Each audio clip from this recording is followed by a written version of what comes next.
다음은 주택임대차보호법과 상가건물임대차보호법 두 가지 임차인 보호를 위한 민사특별법 부분인데요. 주택임대차보호법을 먼저 보시고 거기에 상가건물임대차보호법을 덧입혀 보면서 어떤 공통점과 차이점이 있는지를 분석해 보도록 할 겁니다. 주택임대차보호법을 표준 모델로 해서 후일 만들어진 것이 상가건물임대차보호법이기 때문인데 우리가 주택임대차보호법 줄여서 주임법이라고 하죠.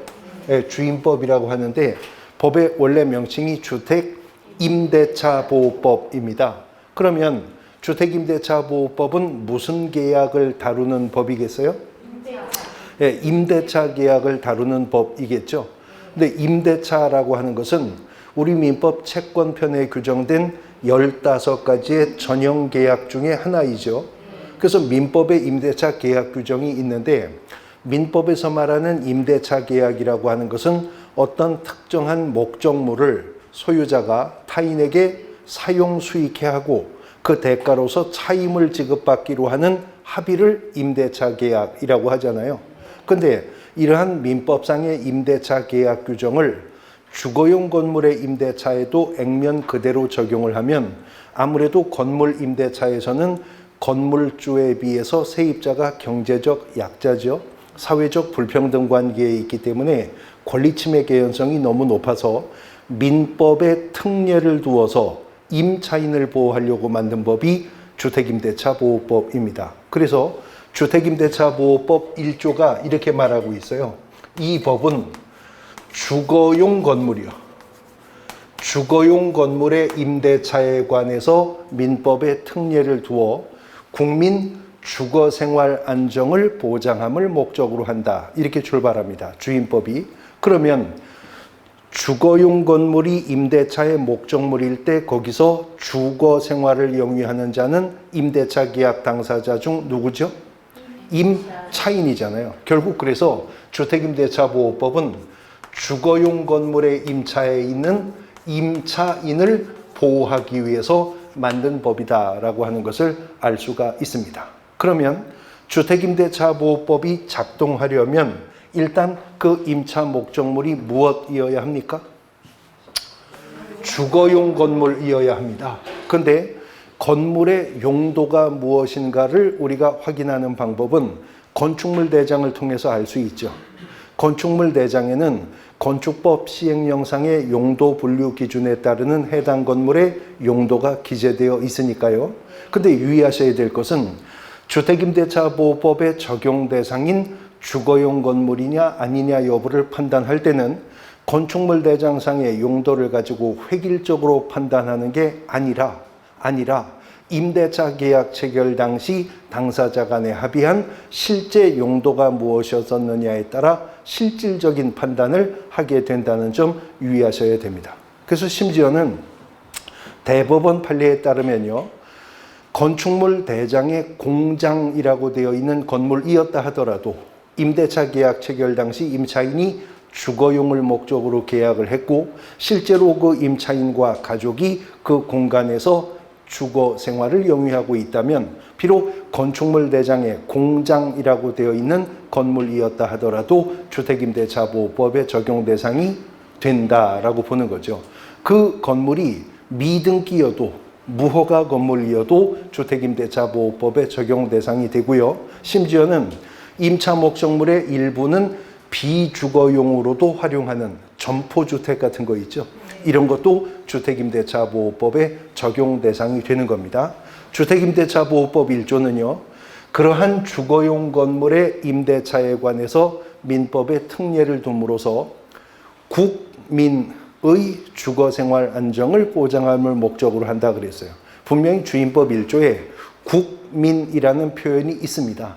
그러나 이 법의 취지가 대한민국 국적을 보유한 임차인만 적용하겠다는 취지는 아니라고 해석을 하는 거예요. 그래서 외국인인 임차인도 주택임대차보호법의 적용 대상이 될 수가 있는데 내 외국인을 불문하는데 문제는 주거생활 안정을 보장함을 목적으로 한다라고 했는데 권리의 주체인 사람 중에 주거생활을 영위하는 것은 우리 같은 자연인, 개인이 주거생활을 영위하지 법인이 주거 생활을 하는 건 아니죠.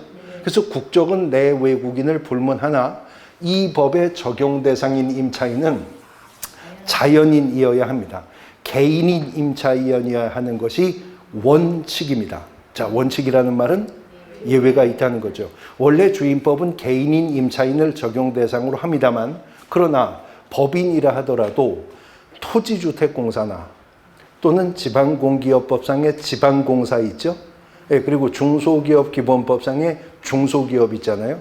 그래서 토지주택공사나 지방공사가 국민주택기금 등을 재원으로 무주택 서민의 전셋집 마련을 위해서 임차인이 되는 경우도 있고요. 중소기업이, 대기업은 안 되는데 중소기업이 근무하는 직원들의 거처를 마련하기 위해서 중소기업 명의로 주택을 임차하는 경우 있죠. 그러면 토지주택공사, 지방공사, 중소기업, 법인이지만 이러한 법인이라면 주택임대차보호법에 적용을 받을 수가 있다라고 하는 것입니다. 주택임대차보호법은요, 임차인을 보호하기 위해서 만든 법이기 때문에 임대차 계약에 있어서 먼저 존속기간에 대해서 보장을 해주는데, 주택임대차보호법 2조가 아니라 4조가 주거용 건물의 임대차에 관해서 임대차 계약 기간에 약정이 없거나 2년 미만으로 약정한 임대차는 그 기간을 2년으로 한다. 그래서 존속기간의 최단 기간을 2년 보장하는 규정을 두고 있습니다. 단 주택임대차보호법은 임대차 계약 당사자 중 누구 보호하려고 만들었다고요? 임차인을 보호하기 위해서 만든 법이기 때문에, 그래서 우리가 주택임대차보호법과 같은 법을, 상임법도 마찬가지지만 편면적 강행규정이라고 하거든요.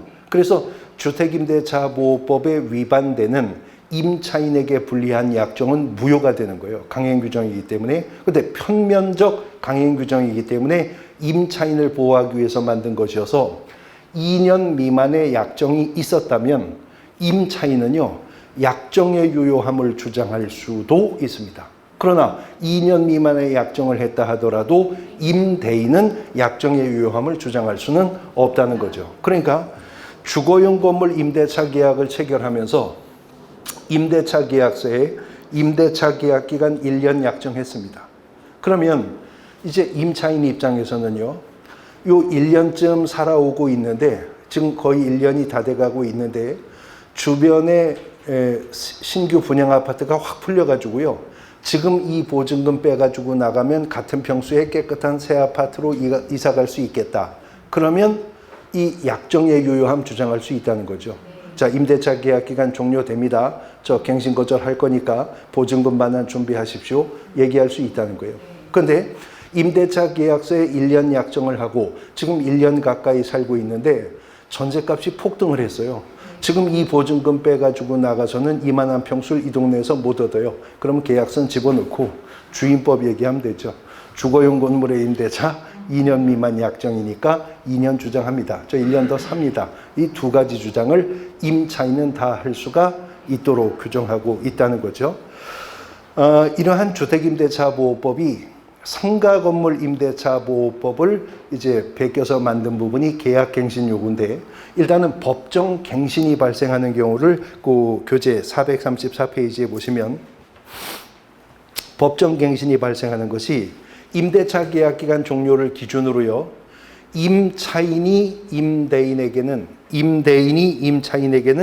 6개월 전부터 2개월 전까지고요, 임차인이 임대인에게는 그냥 2개월 전까지 조건 변경이나 갱신 거절을 통보하지 않았다면 당해 계약은 동일한 조건으로 갱신이 발생한 것으로 봅니다. 이렇게 묵시의 갱신이 발생했을 때 갱신되는 임대차 계약 기간은 2년으로 보는 것인데, 이렇게 묵시의 갱신이 발생했다면요, 묵시의 갱신이 발생했을 때 임차인은 언제든지 임대인에게 임대차 계약의 해지를 통고할 수 있어요. 그리고 그 통고를 임대인이 받은 날로부터 3개월이 경과하면 그 해지의 효력은 발생하도록 하는 규정을 두고 있습니다. 3개월이 경과하면 그 효력이 발생하게 된다 하는 것이죠. 그 다음 최근에 주택임대차보호법을 개정하면서 상인법에 원래 있었던 것을 주임법에 규정해 둔 것이 계약의 갱신요구권입니다. 임차인이 임대인에게 갱신 요구를 할 수가 있다라고 하는 건데, 역시 갱신 요구도 임대차 계약 기간 종료 6개월 전부터 2개월 전까지 계약의 갱신을 요구할 수 있고, 이러한 임차인의 갱신 요구에 대해서 임대인은 정당한 사유가 없으면 거부할 수가 없답니다. 그러면 정당한 사유가 있으면 주택임대인이 임차인의 갱신 요구를 거부할 수 있다는 거잖아요. 그 정당한 사유를 이제 435페이지 하단부 박스에서 보시면 1항 임차인이 몇 기? 2기. 자, 기억하고 계셔야 돼요. 잠시 후 상임법에선 3기라고 할 거거든요. 2기의 차임에 달하는 차임 연체가 있었을 때, 두 번째 임차인이 거짓 그 밖에 부정한 방법으로 임차했을 때, 세 번째 쌍방 합의하에 일정한 보상이 제공되었을 때, 네 번째 임차인이 임대인의 동의 없이 목적주택의 전부나 일부를 전대했을 때, 그 다음 다섯 번째 유의하시는데, 임차인이 임차한 주택의 전부 또는 일부를 고의나 뭐요? 중대한 과실로 파손한 경우, 중과실을 요건으로 하고 있다는 점 유의하셔야 되고, 여기서 우리가 비교해야 될 것은 공인중개사법 30조인데요. 개업공인중개사의 업무상 경미한 과실로 의뢰인에게 자산상 손해가 발생했습니다. 공인중개사법상 개업공인중개사는 손해배상 책임이 있습니까? 다시, 개업공인중개사의 업무상 경미한 과실로 의뢰인에게 자산상 손해가 발생했는데도 공인중개사법상 개업공인중개사는 손해배상 책임이 있냐고요? 있다 없다? 있어요. 왜냐하면 공인중개사법 30조는 이렇게 말했거든요. 개업공인중개사는 업무를 함에 있어서 고의 또는 과실로 당사자에게 재산상 손해를 발생케 한 때는 그 손해를 배상할 책임이 있다. 이렇게 규정했어요. 고의 또는 과실로 이렇게 표현을 했다면 그 과실은 중과실, 경과실을 불문합니다. 추상적 과실, 구체적 과실을 불문합니다. 그러니까 경과실로 인해 의뢰인에게 재산상 손해를 끼쳤어도 개업공인중개사는 손해배상 책임지는 거예요. 그런데 지금 주택임대차보호법은 고의 또는 무슨 과실? 중과실을 요건으로 하고 있어요. 그러니까 임차인이 목적물의 일부를 경미한 과실로 파손했다고 해서 그 임차인의 갱신 요구를 거부할 수는 없다, 그 말인 거죠. 그 다음 여섯 번째, 임차주택의 전부 일부가 멸실되어 임대차 목적 달성하지 못할 때. 일곱 번째, 임대인이 다음 어느 안에 해당하는 사유로 목적주택의 전부나 대부분을 철거하거나 재건축하기 위해서 점유 회복이 필요하게 되었을 때. 그리고 이제 8항 유의하셔야 되죠. 상임법엔 없는 얘기일 건데, 임대인이 목적주택에 뭐 하기 위해서? 실제 거주하기 위해서 필요할 텐데, 여기에서 적용 대상인 임대인은 괄호 안에 보니까 임대인의 직계 존비속을 어떻게 한다? 포함한다. 그러니까 임대인이 자기가 직접 살겠다는 목적뿐만 아니라 존속이 뭐예요? 어머니 아버지죠. 비속이 뭐죠? 아들 딸이죠. 예, 부모나 자식이 실거주 목적으로 하는 경우라 하더라도 임차인의 갱신 요구 거부할 수가 있다는 거네요.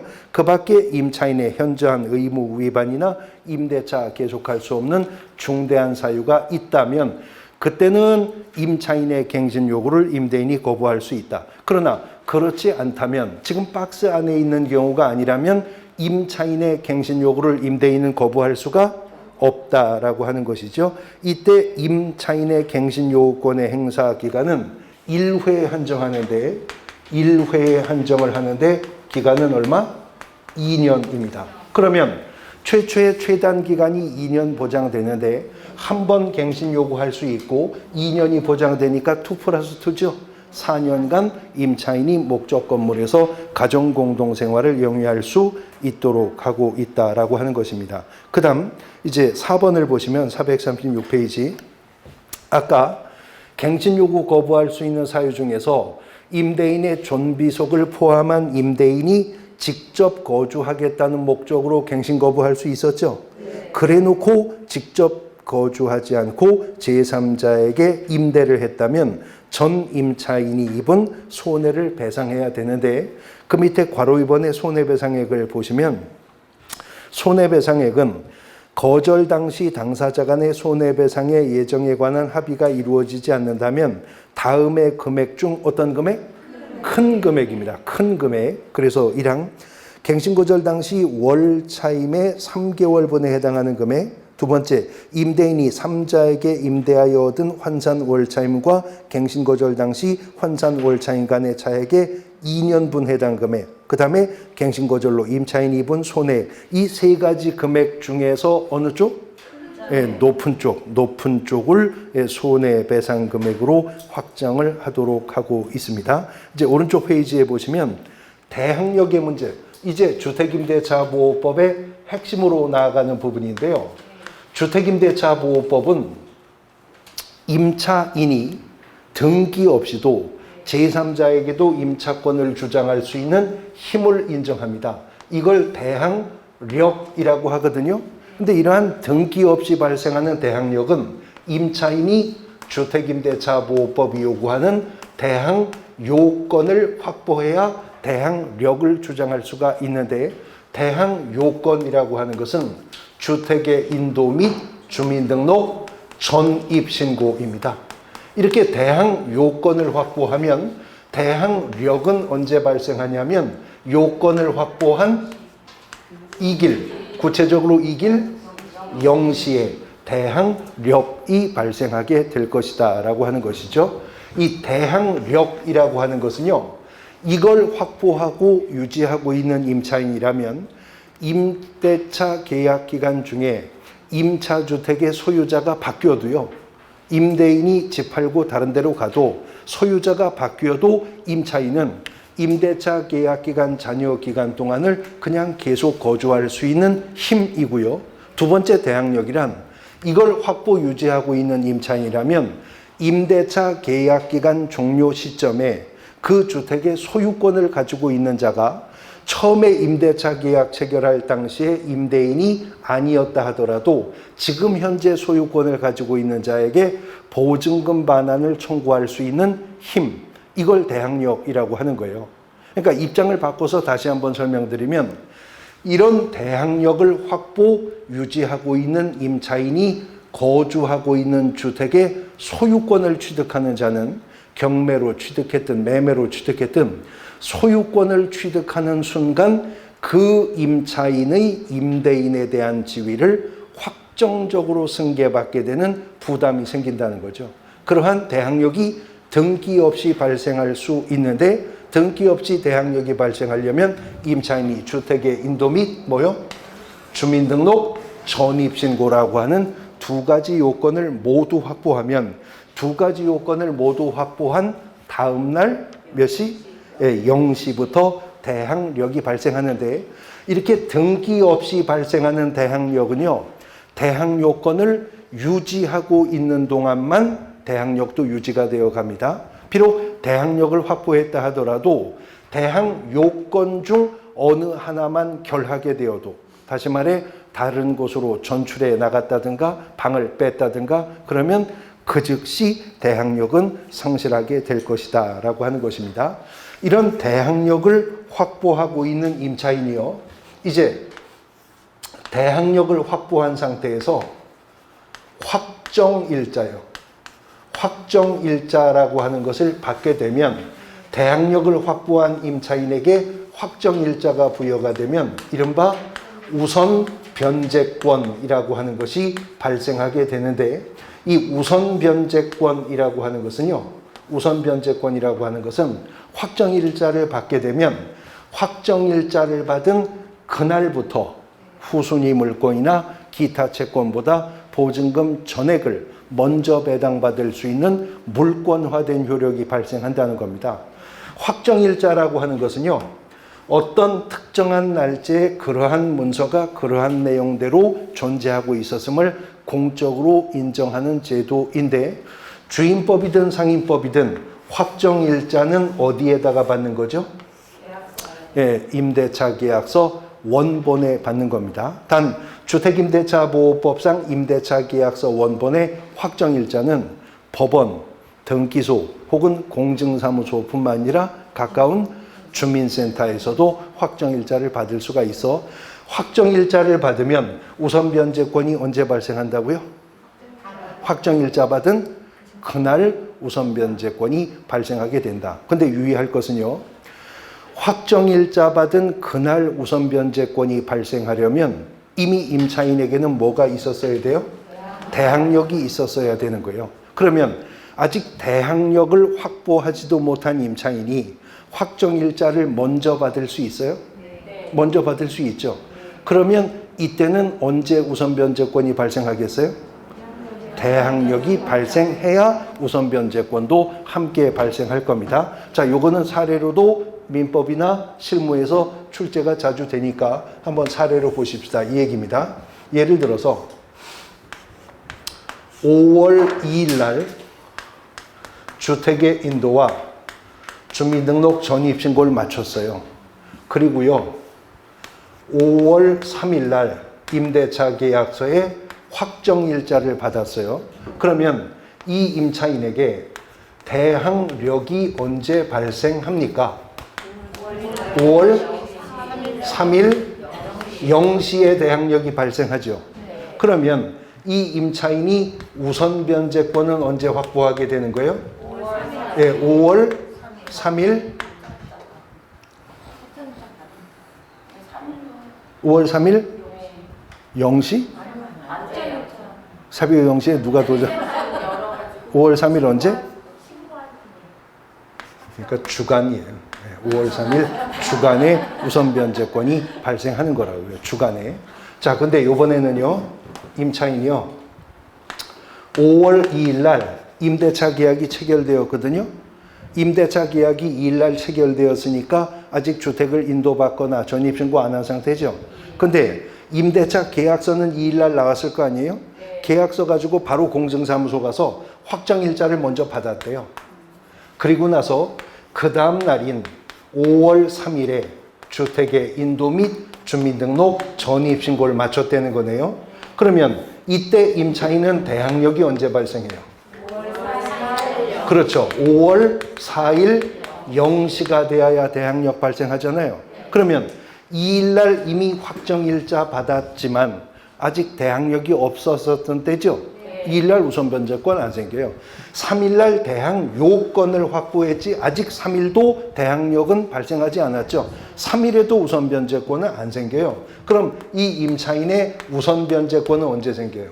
5월 그렇죠. 5월 4일. 5월 4일 언제? 0시 주간. 예, 이때는 0시에 생기는 거예요. 이때는 0시에 생긴다고요. 그러면 자, 어떤 우선변제권은 주간에 발생하고 어떤 우선변제권은 0시에 발생하죠? 지금 그 차이를 아시겠죠? 대항력을 가지고 있는 상태에서 확정일자를 받았으면 확정일자 받은 그날 주간에 우선변제권이 발생하고 아직 대항력이 없는 상태에서 확정일자를 받게 되었다면 대항력이 발생해야 비로소 우선변제권도 함께 발생하니까 그때는 0시가 되는 것이거든요. 아니 뭐 날짜나 알면 되지 뭐 0시 주간까지 따지느냐. 실무편에서 사례 문제에서는 요것도 따져야 된다고요. 요것도 따져야 된다고요. 자, 예를 들어서 임차인이 5월 2일 날 확정일자를 받았고요. 5월 3일 날 주택의 인도와 전입신고 마쳤거든요. 근데 그 다음 날 5월 4일 날 이 주택에 빨강 저당권이 설정되었어요. 그러면 빨강 저당권의 효력은 언제 생겨요? 5월 4일 주간에 저당권이 발생할 거 아니에요? 그러면 대항력이 발생한 날, 우선변제권이 발생한 날, 저당권 효력 발생일이 다 같죠? 그러나 시간상 대항력과 우선변제권이 앞섰잖아요. 그러니까 이 주택이 경매 처분되면 임차인이 배당 요구를 하면요. 임차인의 임차보증금이 전액 배당이 되고도 배당 금액이 남아야 빨강 저당권은 배당받을 수 있는 거예요. 순위가 뒤로 밀려 있으니까요. 자, 근데 이번에는 임차인이 5월 2일 날 주택인도와 전입신고 마쳤고요. 5월 3일 날 확정일자를 받았는데 3일 날 노랑저당권이 설정이 되었답니다. 그러면 노랑저당권의 효력은 언제 발생해요? 5월 3일 주간에 노랑저당권의 효력이 발생하겠죠. 써 있습니다. 대항력과 저당권의 순위는 어느 게 앞섰어요? 대항력이 앞섰어요. 0시에 발생하니까. 근데 임차권과 저당권의 순위는요. 5월 3일 주간, 5월 3일 주간이죠. 근데 임차인도 배당 요구를 했다면 이건 어떻게 해요? 네? 이것도 주간이고 이것도 주간인데. 그러면 날짜가 같으면요. 다 등기사항 증명서로 확인된다면 선후 판단할 수 있죠. 동구는 순위번호순에 의해서, 별구는 접수번호순에 의해서 판단하는데 이 저당권이 등기부로 보여요? 보이지. 안 보이는 저당권이 있어요. 등기부로 보이죠. 근데 요 확정일자 우선변제권이 등기부에 보여요? 확정일자는 임대차 계약서 원본에만 도장한 방 찍히지 등기부에는 점도 하나 안 찍히잖아요. 그러면 둘 다 5월 3일 주간입니다. 자, 순위는요? 동순이에요. 네, 이건 동순이에요. 그러니까 자기 채권액에 비례해서 저당권과 임차권이 안분배당을 받게 될 거라고요. 그러니까 날짜가 같아도 0시에 생겼냐 주간에 생겼냐에 따라서 임차인이 먼저 보증금 전액 먹을 수도 있고 저당권과 안분배당해야 되는 경우도 있을 수 있죠. 그래서 0시 주간도 중요한 겁니다. 자, 그 다음에 어쨌든 우리는 시험 문제에서 정답 맞추려고 수험 공부를 하고 있는 거니까 잘 보면서 대답을 해보세요. 확정일자를 먼저 받고 대항요건을 늦게 확보하는 자는 대항요건을 확보한 이길 0시에 우선변제권이 발생한다. 오죠. 그러면 확정일자를 먼저 받고 대항력을 늦게 확보하는 임차인은 대항력이 발생하는 시간에 우선변제권이 발생한다. OX? O. 지금 다른 말 하는 거예요? 표현만 다르지 같은 말 하는 겁니다. 그러니까 대항력이 발생하는 시간 그 말이나 대항요건을 갖춘 이길 0시 그 말이나 표현만 지금 제가 달리했지 같은 시점을 말하는 거죠. 그러니까 출제위원이 대항력 발생하는 시점을 말하고 있는지 대항요건을 확보한 시점을 말하고 있는지 유의하셔야 됩니다. 표현은 달라지지만 의미는 똑같은 것이기 때문에 그렇습니다. 표현만 다를 뿐이에요. 이런 일이 있었대요. 어느 집에 그 가장이 사업을 하다가 쫄딱 망해가지고 집이 다 압류 처분되고 경매 넘어가게 되었대요. 그러니까 가장이 가족들을 불러놓고 집사람한테 그러는 거예요. 아유, 내가 사업하다가 실수를 해서 이렇게 집이 풍지박살 났는데 집도 지금 경매 넘어가게 생겼고 당신은 당분간 친정에 좀 가 있어야 되겠다. 그러더라는 거예요. 그래서 집사람이 울면서 애들은 어쩌가고 내가 친정에 가요. 그랬더니 남편이 아니 뭐 애들이야 외갓집 보내면 되지. 걱정하고 그러더라는 거예요. 그러니까 이제 부인이 울면서 당신은 그럼 어떡하려고요? 아니 나야 처갓집 가 있으면 되지 무슨 그러더라는 거예요. 그래서 애들은 외갓집으로 보내고 와이프는 친정으로 보내고 지는 처갓집 가면 지금 집이 뿔뿔이 흩어집니까? 결국 한 집 가겠다는 얘기 아니에요. 표현만 달리 하는 거잖아요.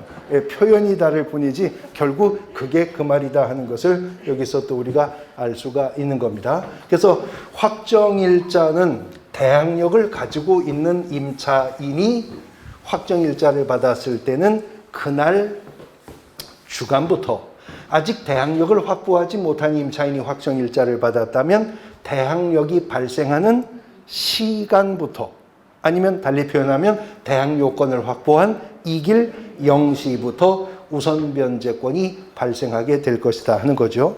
근데 이러한 우선변제권은 주택임대차 보호법의 적용 대상이 되는 임차인은 누구나 우선변제권을 주장할 수가 있는 거거든요. 그런데 두 페이지 넘어가 445페이지에 보면 대항력을 확보하고 있는 임차인 중에서 소액 임차인이요. 소액 임차인에게는 이른바 최우선 변제권, 최우선 변제권이라고 하는 것이 발생한다는 것인데, 이 최우선 변제권은요, 확정일자가 없어도 뭐만 있으면? 대항력만 있으면 주장할 수 있어요. 그러나 확정일자에 의한 우선 변제권과는 달리 최우선 변제권은 소액 임차인에게만 최우선 변제권을 인정합니다. 그런데 어느 나라나 마찬가지지만 특히나 우리나라는 지역에 따르는 부동산 가격의 편차가 매우 심하죠. 그래서 주택임대차보호법은 전 국토를 4분했습니다.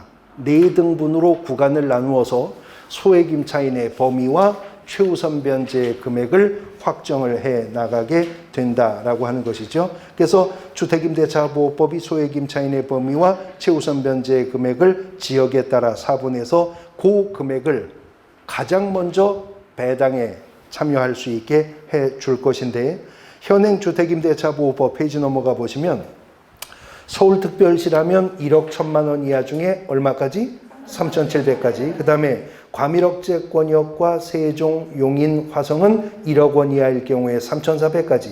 그 다음에 광역시와 안산, 김포, 광주, 파주는 6천만 원 이하 중에 2천만 원까지. 그 밖의 지역은 5천만 원 이하 중에서 1,700만 원까지 최우선 변제할 건데, 이러한 최우선 변제 금액은 주택가액의 2분의 1 범위 내에서만 최우선 변제를 해줄 거다. 그럼 일단은 최우선 변제 받을 수 있는지를 판단하려면 그 임차인이 소액 임차인인지를 봐야죠. 근데 소액 임차인인지 여부를 판단하려면 임차주택이 어디에 속하고 있는지를 봐야 되는 거잖아요. 지역에 따라서 금액이 달라지니까. 근데 유의하셔야 될 것은 지금 보면 광역시는요, 안산, 김포, 광주, 파주와 함께 6천만 원 이하 중 2천만 원까지 최우선 변제한대죠. 그런데요, 광역시 중에서 대구광역시, 울산광역시, 부산광역시, 광주광역시와는 달리 인천광역시는 광역시인데 수도권정비계획법상 과밀억제권역에 속하는 거죠. 그러니까 다른 광역시와는 달리 인천광역시는 얼마? 1억 원 이하가 소액 임차인으로서 3,400까지 최우선 변제를 받을 겁니다. 근데요, 또 인천광역시라 하더라도 행정구역은 인천광역시인데 그 서해교전 일어나고 하던 연평도, 백령도 거기 인천이에요? 강화도 거기도 인천이에요. 그러니까 인천광역시 뭐 옹진군 이런 데 있죠. 인천광역시 강화군 이런 지역이 있죠.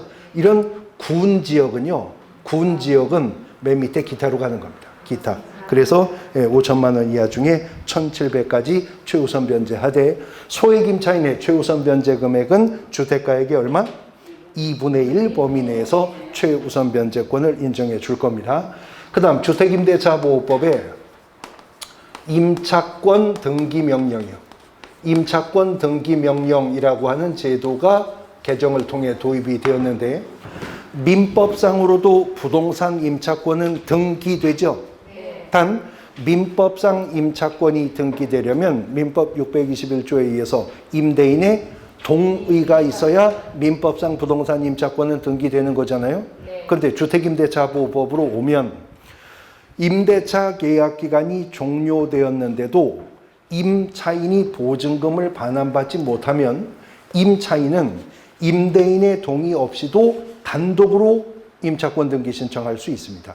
그렇게 했다 하더라도 임차권 등기 비용은 물론이고 임차권 등기에 소요되는 비용까지도 임차인은 임대인에게 청구할 수가 있대요. 그것뿐만 아니라 임차권 등기가 경료가 되면 이제 임차인은 새로운 대항력과 우선 변제권을 확보하게 되는데, 만일 이미 임차인이 대항력과 우선 변제권을 확보해 오고 있었다면 임차권 등기가 경료되면 종전의 대항력과 종전의 우선 변제권이 그대로 소급해서 인정되어 가는 것이고요. 임차권이 등기가 되잖아요. 임차권이 등기가 되면 이제는 더 이상 대항 요건을 유지 안 해도 돼요. 이제는 방 빼도 돼요. 이제는 주소를 옮겨도 종전의 대항력과 우선 변제권을 그대로 유지해 나갈 수가 있게 된다라고 하는 것입니다. 자, 그런데 이러한 임차인 보호제도는요, 임대차 계약을 중개하는 개업공인중개사에게만 중요한 게 아니고요, 매매 계약을 중개하는 개업공인중개사에게도 매우 중요한 문제예요. 왜냐하면 매수인이 이런 부담을 감수해야 되는 것을 매수인에게 개업공인중개사는 설명해 줘야 되거든요. 자, 그런데 보십시오. 어떤 주택의 매매 계약을 중개하는 개업공인중개사가 매수인에게 권리 분석하여 권리관계를 설명할 때 그 주택에 대항력을 확보한 임차인이 존재하는가의 여부를 건축물 대장으로 알 수 있나요? 등기사항 증명서로 알 수 있어요? 그럼 어떻게 알아요?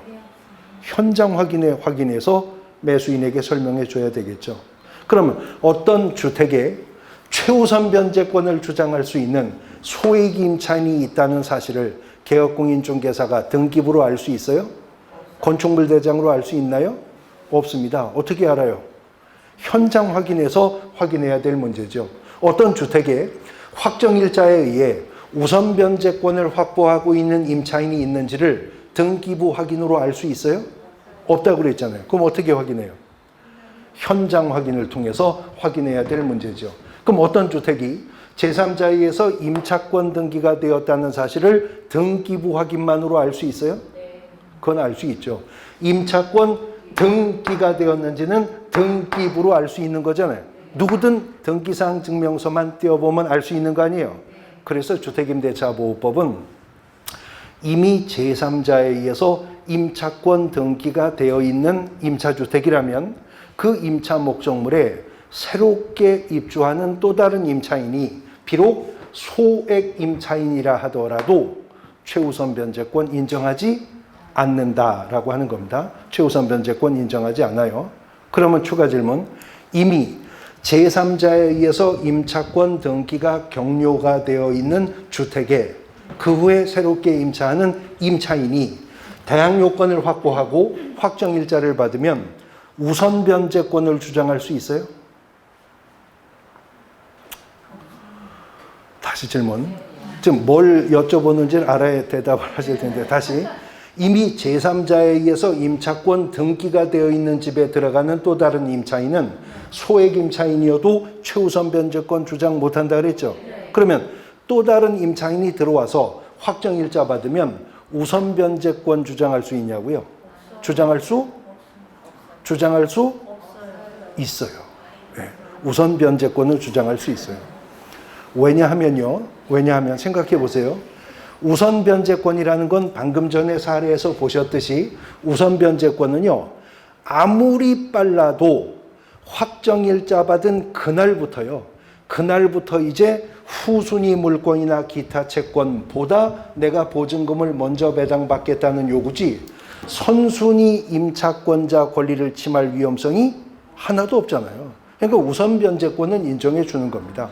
우선 변제권. 그런데 이 임차인이 소액 임차인이라고 최우선 변제권을 인정해 줘 버리면 선순위 임차권 등기권자의 권리를 주택가액 2분의 1 범위까지 깎아먹을 수가 있잖아요. 그러니까 소액 임차인이어도 최우선 변제권 인정 안 하겠다. 인정 안 할 근거가 있어요. 임차권 등기가 되었으면 등기부 띄워봤으면 알았을 거 아니냐는 거예요. 그러니까 위험부담 감수하고 당신 들어온 거 아니냐. 그러니까 주장하려면 이제라도 확정일자 받아 후순위 물건이나 기타 채권보다 보증금 먼저 배당받을 주장만 해야지 선순위 임차권 등기 권리를 침해할 생각하지 말아라. 최우선 변제권 인정하지 않는다는 겁니다. 근데 유의하셔야 될 것은 주임법도 상임법도 최우선 변제권이 있고 우선 변제권이 있죠. 그런데요, 출제위원이 민법에서든 중개실무에서든 최우선 변제권을 물을 수도 있고 우선 변제권을 물을 수도 있죠. 그러면 최우선 변제권을 물을 때는 최우선 변제권이라고 말해야 돼요? 아니에요.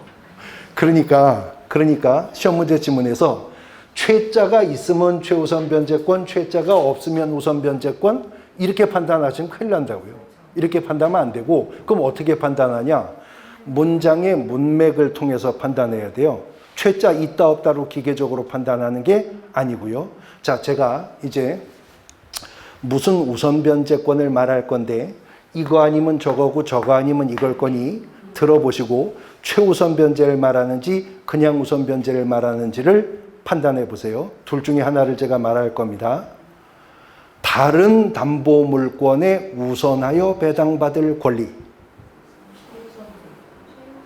최우선, 그냥 우선. 다른 담보 물권에 우선하여 배당받을 권리. 최우선 말하는 거예요. 선순위, 후순위, 순위도 말 없이 다른 담보 물권에 먼저 배당받을 권리. 그러면 최우선 말하는 거라고. 요즘 최자 안 했어도. 근데 후순위 물권, 기타 채권에 우선하여 배당받을 권리. 그러면 그거는 우선 변제권 말하는 거죠. 임차 보증금 전액에 대한 우선 변제권. 그냥 우선 변제권 말하는 거죠. 일정액에 대한 일정액의 우선 변제권. 전 지금 최자 안 썼죠? 그래도 최우선 변제권 말하는 거라고요. 확정일자에 기한 우선 변제권. 그냥 우선 변제권 말하는 거죠. 소액 임차인에 대한 우선 변제권. 최우선 변제권 말하는 것이라고요. 그 다음 주택가액 2분의 1 범위 내에서만 보장하는 우선 변제권. 최우선 변제권 말하는 거예요. 그러니까 최자를 안 쓰고도 얼마든지 최우선 변제권 말할 수 있죠. 지금 여러분들이 헷갈리신 이유가 민법 책에 보면 제3자에게 의해서 임차권 등기가 격려된 임차인은 우선 변제권 주장할 수 없다는 말이 나오죠. 그러면 다시 질문할게요. 둘 중에 하나인데 주택임대차보호법 8조상의 우선 변제권.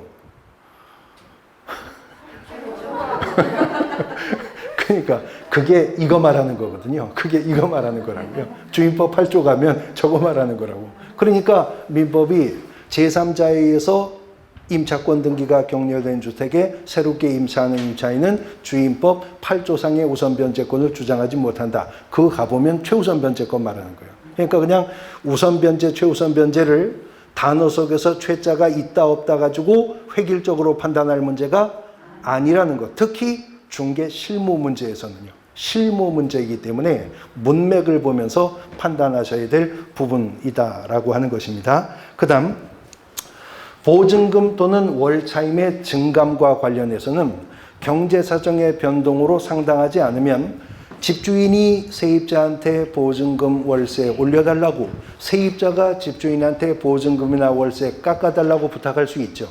상호간의 증감 청구가 가능한데 주임법은 임차인 보호하려고 만든 편면적 강행 규정이라고 했잖아요. 그래서 임차인의 감액 청구는 범위를 제한하지 않지만 증액 청구의 범위는 제한을 한다는 겁니다. 그 증액 청구는 얼마? 20분의 1 범위 내에서. 그러니까 퍼센트로 말하면 5% 범위 내에서만 증액을 청구할 수 있습니다. 그것도 아무 때나 증액 청구할 수 있는 게 아니에요. 언제 증액 청구할 수 있죠?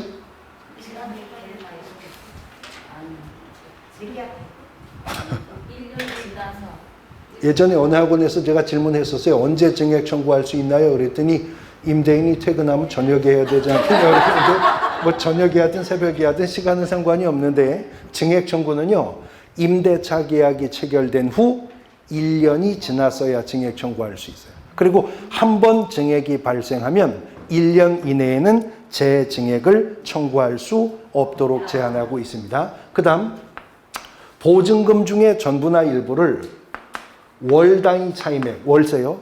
월 차임으로 전환할 때 그 산정률에 대해서도 주임법이 제한을 가하고 있습니다. 오른쪽 페이지인데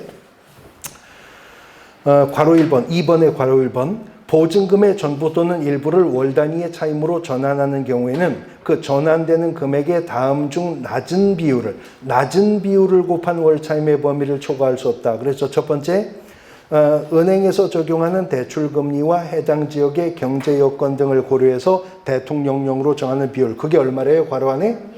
1할 10%. 아니면 한국은행에서 공시한 기준금리의 대통령령으로 정하는 이율을 더한 비율인데 더한 비율이 얼마? 2%입니다. 그 둘 중에 어느 쪽? 낮은 쪽이라고 합니다. 아까요.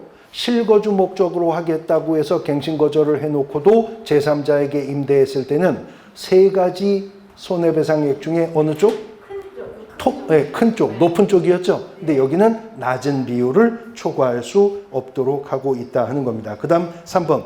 임차인 사망 시 임차권의 승계인데 아까 보셨듯이 임차권의 승계는 꼭 법률혼 관계가 아니어도 가정공동생활을 영위하고 있는 사실혼 관계에 있는 자도 임차권은 승계받을 수가 있다. 그러나 부동산 실명법에서 명의신탁의 특례는 법률혼이어야만 한다고 그랬죠. 근데 주택임차권은요. 승계받을 수 있는 거지 꼭 승계받아야 하는 건 아닙니다. 경우에 따라서는 이런 경우 있을 수 있거든요. 보증금 다 까먹고 월세가 잔뜩 체납된 상태에서 임차인이 사망했어요. 월세가 한 1년치는 안 낸 상태에서 임차인 사망했다. 그럼 그런 임차권을 승계받을 필요가 없죠. 그럼 어떻게 하면 돼요? 임차인 사망 후 1개월 이내에 반대 의사를 표하면 됩니다. 임대인에게. 나 이 임차권 승계 안 받습니다.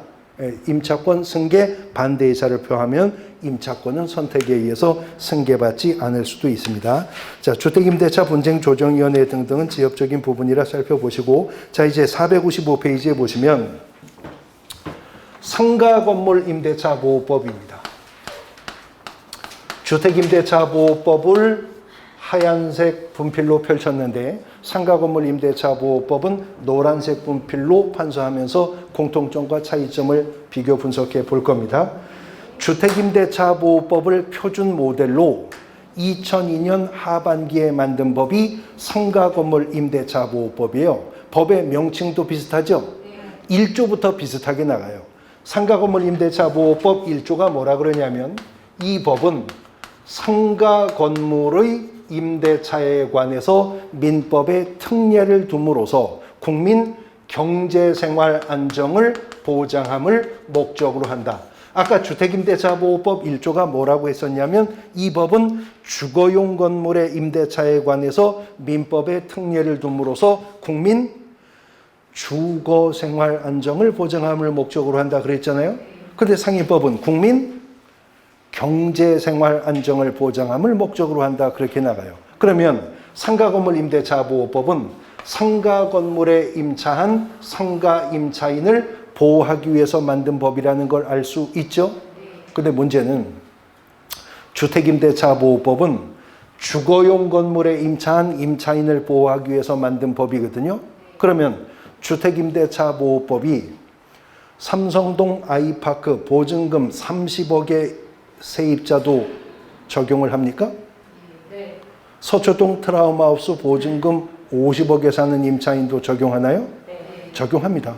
주택임대차 보호법은요. 주거용 건물이라면 그것이 봉천동 달동네 쓰러져가는 미등기 무허가 주택임차인도 적용하지만 초호화 고급 주택임차인도 주택임대차 보호법은 적용을 하는 거예요.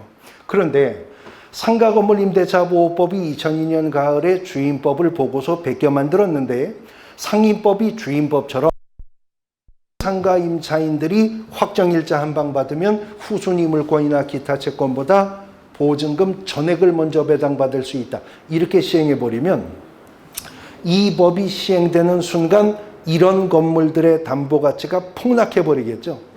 은행에서 대출 안 해주려고 할 거 아니에요. 세입자들이 다 먼저 가져간다는데. 그래서 상가건물 임대차 보호법은 적용 범위를 몇 단계에 거쳐서 축소했습니다. 그래서 일단은 상가건물 임대차 보호법을 적용을 받으려면요. 상가건물에 임차한 임차인이라 하더라도 법인세법 혹은 소득세법 혹은 부가가치세법상에 사업자 등록의 대상이에요. 사업자 등록의 대상이 되는 상가 임차인이어야 한다는 겁니다. 그러니까 상가 건물에 임차했어도요. 사업자 등록의 대상이 되지 않는 뭐 종친의 사무실 같은 거 있잖아요. 아니면 상가 건물에도 교회 혹은 사찰 들어오죠. 이런 종교 집회 시설 이런 것은 상임법의 적용 대상이 아닌데 사업자 등록의 대상으로 범위를 좁혀도 너무 많더라는 거죠. 그래서 사업자 등록의 대상이 되는 임차인 중에서 환산보증금이 일정액 이하가 될 때 상가건물 임대차보호법을 적용할 것이랍니다. 그런데 그냥 보증금이 아니라 환산보증금이라고 말했잖아요. 이 환산보증금이라고 하는 것은 보증금 외에 월 차임의 약정이 있었다면 월 차임 곱하기 얼마? 100을 합니다. 월 차임 곱하기 100해서 보증금과 합산한 금액, 이것을 환산보증금이라고 하는데 월세 곱하기 100해서 보증금과 더한 환산보증금이 455페이지 하단부 박스. 서울특별시는 얼마? 9억 원이야. 수도권정비계획법에 따르는 과밀억제권역과 부산광역시는 6억 9천이야. 그 다음에 광역시 지역과 세종, 파주, 화성, 안산, 용인, 김포, 광주는 5억 4천이야. 그 밖의 지역은 3억 7천만 원 이하일 경우에 상가건물 임대차보호법에 전면 적용을 받을 수 있습니다. 그러면 보증금 9억 원에 월세가 100만 원이었는데 상가는 서울에 있었다. 그러면 보증금은 9억 원이라 하더라도 월세가 100만 원이 있으면 100만 원 곱하기 100 하면 그거 1억 원이네요. 거기 보증금 9억을 더하면 10억이잖아요. 그러면 환산보증금이 9억 원을 초과하고 있으니 상가 건물이 서울특별시에 있어도 상임법에 전면 적용을 받을 수 없겠죠. 그렇다고 아예 상임법의 적용을 아주 못 받는다는 건 아니에요. 전면 적용을 못 받는 거지. 대항력이라고 하는 것이나 아니면 계약 갱신 요구, 권리금 회수기의 보장 규정, 표준계약서 작성 권고 규정 등은 적용받지만 확정일자에 의한 우선 변제권 같은 것들은 이제 인정받지 못하게 될 것이다 하는 겁니다. 그 다음 아까 주택임대차보호법의 최단 존속기간이 얼마였죠? 2년이었잖아요. 상가건물 임대차보호법은 최단 존속기간 1년. 그러나 상임법도 임차인을 보호하기 위한 편면적 강행 규정이기 때문에 상가 임차인은 1년 미만의 약정의 유효함을 주장할 수 있다 하는 겁니다. 그 다음 아까 묵시의 갱신이 발생하는 게 주택임대차보호법에서는 주택임대인이 주택임차인에게 임대차 계약기간 종료 6개월 전부터 2개월 전까지였었잖아요. 그리고 임차인이 주택임대인에게는 그냥 2개월 전까지 조건 변경이나 갱신 거절 통보 안 하면 갱신이 발생한다고 그랬죠. 근데 상임법은요. 임대차 계약 기간 종료 6개월 전부터 1개월 전까지입니다. 그리고 임차인도 임대차 계약 기간 종료 1개월 전까지 조건 변경이나 갱신 거절을 통보하지 않으면 당해 임대차는 동일한 조건으로 묵시의 갱신이 발생하는데 이건 똑같아요. 묵시의 갱신이 발생하면 임차인은 언제든 해지를 통고할 수 있고 임대인이 통고를 받고 얼마? 3개월이 경과하면 효력 발생한다는 것은 주임법도 상임법도 똑같습니다. 근데요. 민법상의 임대차에서 묵시의 갱신이 발생할 수 있죠. 민법상으로도. 그럼 민법상 임대차에서 묵시의 갱신이 발생했는데 임차인이 임대인에게 계약 해지 통고할 수 있죠. 그럼 언제 효력 발생하죠? 다시 민법상 임대차에서 임차인이 임대인에게 계약 해지 통고할 수 있잖아요. 그럼 언제 효력이 발생해요? 언제? 1개월에 효력이 발생해요. 민법은 1개월 후에 효력 발생해요. 근데 주임법 상임법은 얼마? 3개월이 경과해야 효력 발생인데 그러면 민법보다도 임차인한테 불리한 거네요? 아니 민법상 임대차에서는 임차인이 임대인에게 계약 해지를 통고하면 한 달 있으면 효력 발생한대잖아요. 민법은 한 달 있으면. 근데 주임법 상임법상의 주택임차인 상가임차인은 계약 해지를 통고해도 3달이 지나야 효력 발생하면 민법보다도 2달을 더 기다려야 되잖아요. 임차인이.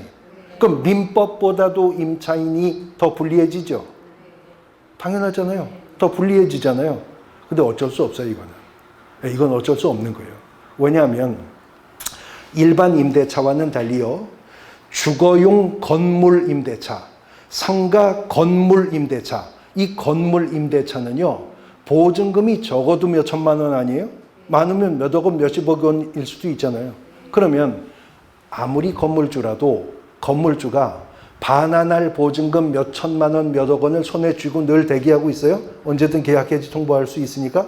아니에요. 그러면 느닷없이 임차인이 계약 해지를 통보했어요. 그러면 반환할 보증금을 건물주는 어디서 마련해요? 새로 세입자를 찾아야 돼요.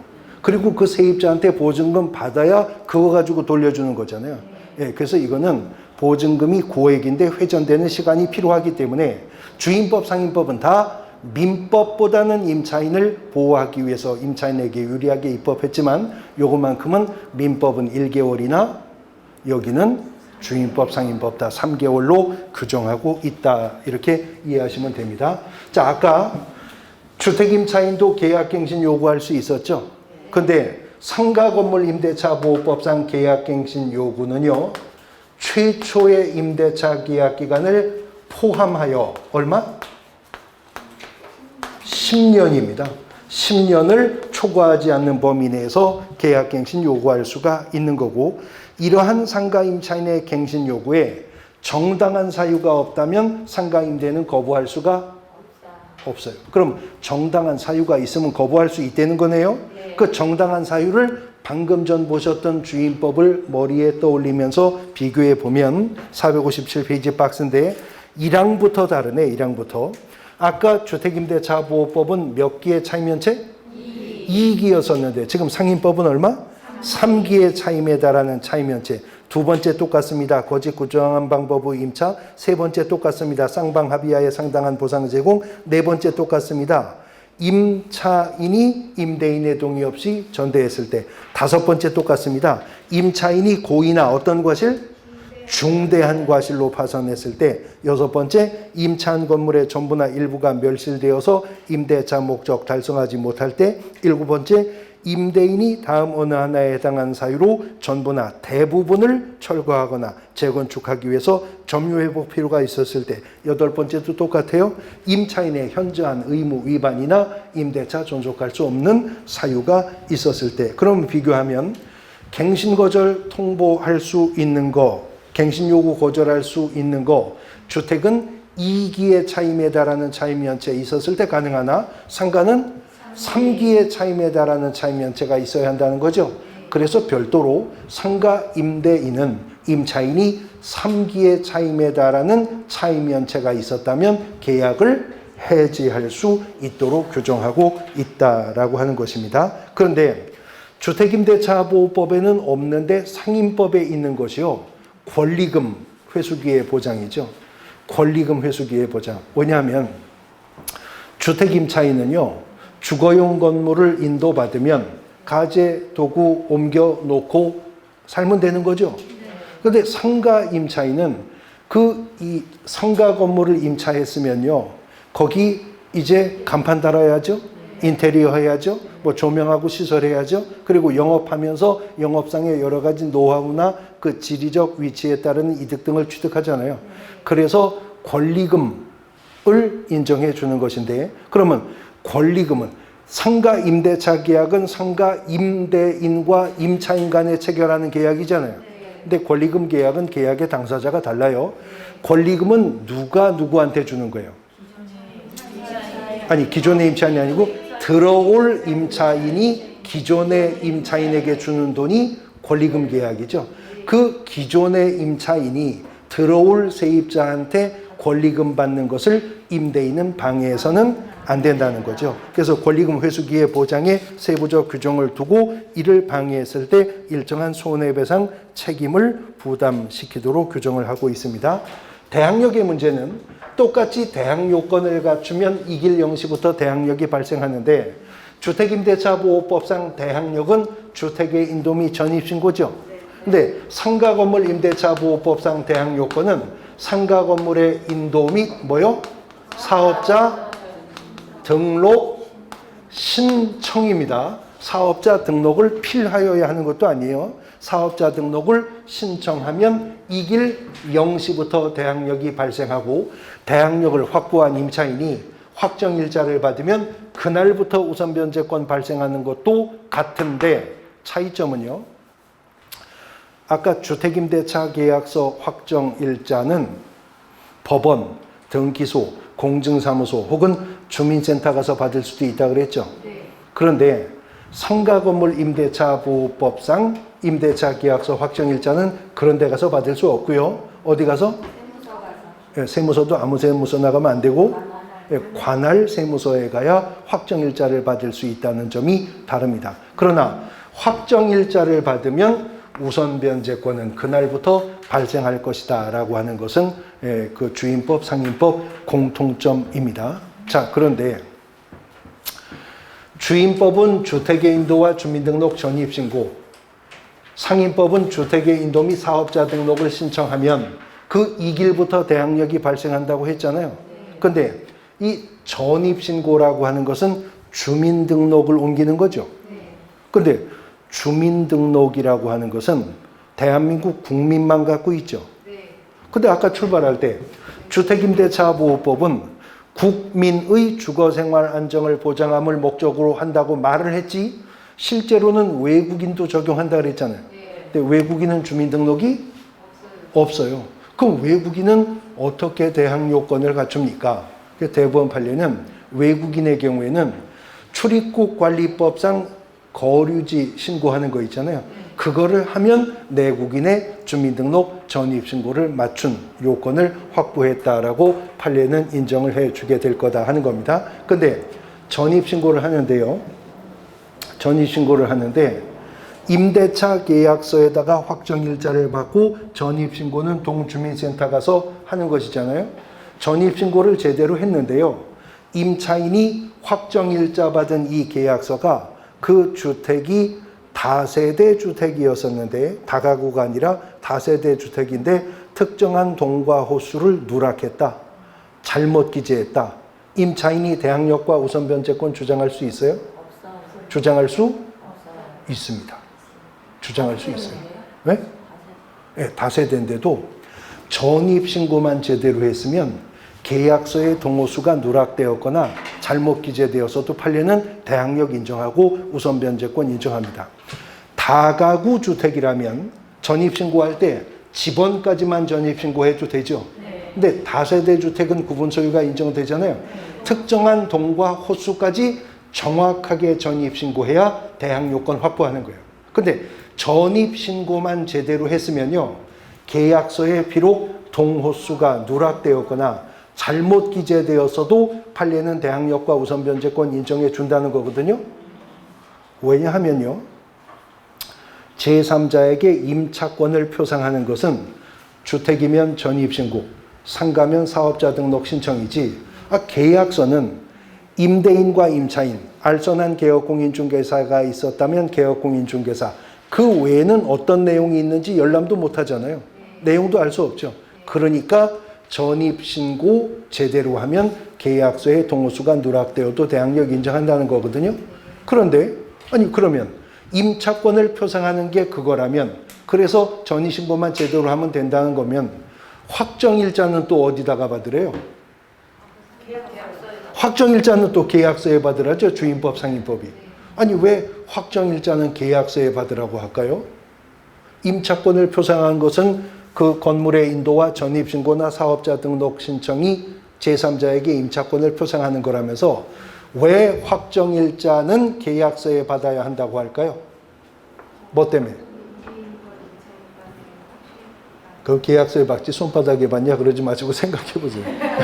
왜 계약서에 받으라고 할까요? 계약서에 뭐가 있습니까? 임차 보증 금액 등이 기재되어 있으니까 돈이 거기 써 있으니까요. 그래서 임대차 계약서의 확정일자를 받으라는 겁니다. 생각해 보세요. 계약서가 아닌 엉뚱한 다른 데다가 확정일자를 받아도 그 보증 금액을 우선 변제해 준다. 그럼 이런 일들 생길걸요? 주택임대차 계약 기간 중에 임대인이 사업하다가 망했습니다. 사업하다가 망해서 그 임차 목적물이 경매 넘어갔어요. 경매 넘어갔는데 이 임차인은 소멸기준 권리보다 먼저 대항력을 확보했어요. 그리고 확정일자에 따라 우선 변제권도 가지고 있습니다. 그러면 이 임차주택이 경매 넘어갔는데 계약서 아닌 데다가 확정일자를 받아도 우선 변제권을 받을 수 있다면 임차인이 집주인 찾아갈걸요? 그래서 망하셨다면서요? 아이고, 어쩌다가 그렇게 되셨어, 그래. 아이, 참 안 됐네. 근데 제가 대항력을 일찍 확보했고 확정일자도 먼저 받았기 때문에 제가 배당 요구만 하면 후순위 권리보다 전액 보증금을 먼저 배당받는다는 거 아시잖아요. 우리 임대차 보증금 1억 원이었었잖아요. 근데 2억 원짜리 계약서 하나 써주십시오. 나. 그럼 내가 요거 가지고 배당 요구를 해서 2억 원을 배당받아서 원래 1억은 내 돈이니까 내가 갖고 나머지 1억 중에서 5천 당신 갖고 5천 나 갖고 누이 좋고 매부 좋고 뭐 이렇게 나올 수 있잖아요. 그러면 임대인도 좋고 임차인도 좋지만 후순위 물권이나 기타 채권이 배당받을 금액을 뺏겨버리는 문제가 생기죠. 그러니까 확정일자 어디 받으라고? 계약서에다가 받으라고. 그러면 확정일자 받았는데 확정일자 받고 나서 보증금이나 월세가 증액되었다. 그 증액된 부분도 우선 변제권 주장할 수 있어요? 없는 거죠. 그러면 증액된 금액도 우선 변제권을 주장하려면 어떻게 해야 돼요? 그렇죠. 확정일자를 다시 받아야 한다라고 하는 것입니다. 임차권 등기명령제도 원래 주임법에 도입되었다가 2002년 상임법 제정될 때 그 내용 그대로 상임법에도 적용되었고요. 보증금 증액 청구는 주임법은 얼마죠? 20분의 1이죠. 퍼센트로 말하면 5%잖아요. 근데 이건 옛날부터 5%였었거든요. 근데 상임법은 100분의 12라고 했다가 개정해서 12를 9로 낮췄다가 다시 또 개정해서 지금 5로 낮췄어요. 그래서 이제는 주임법, 상임법이 공통적으로 5%를 초과할 수가 없는데 최근 기출문제를 보면 상임법에서 자꾸 10이나 9를 물어요. 왜요? 전에 그런 적이 있었기 때문에 보증금 증액 청구의 범위가 동일하다. 그런데 월 차임 전환, 소액 임차인의 최우선 변제의 범위와 구간도 달리 설정되어 있고 월 차임 범위 산정률 465페이지에 보시면 맨 밑에 보증금의 전부 또는 일부를 월 단위 차임으로 전환하는 경우에 그 전환되는 금액에 다음 중 낮은 비율을 곱한 월 차임의 범위를 초과할 수 없다. 그 말은 주임법과 같죠? 네. 근데 박스 안에 보니까 1항 대통령령으로 정하는 비율인데 아까 주임법 얼마였었죠? 기억나시나요? 1할이었어요. 근데 여기는 1할 2푼이고요. 1할 2푼이고요. 페이지 넘어가서 한국은행에서 공시한 기준금리의 대통령이 정하는 배수를 곱한 비율인데 이게 몇 배? 4.5배. 아까는 2%죠. 근데 여기는 4.5배를 어떻게 한? 곱한. 아까는 더한이었어요. 2%를 더한이었었죠. 이런 수치들 지역적으로 비교해서 문제 출제될 수 있겠습니다. 주임법을 먼저 펼쳐보고 상임법과 비교하면서 어떤 공통점이 있는지 살펴보셨습니다. 자, 이제 민사집행법상의 경매 절차로 넘어갈 겁니다. 쉬었다가 보도록 하시죠.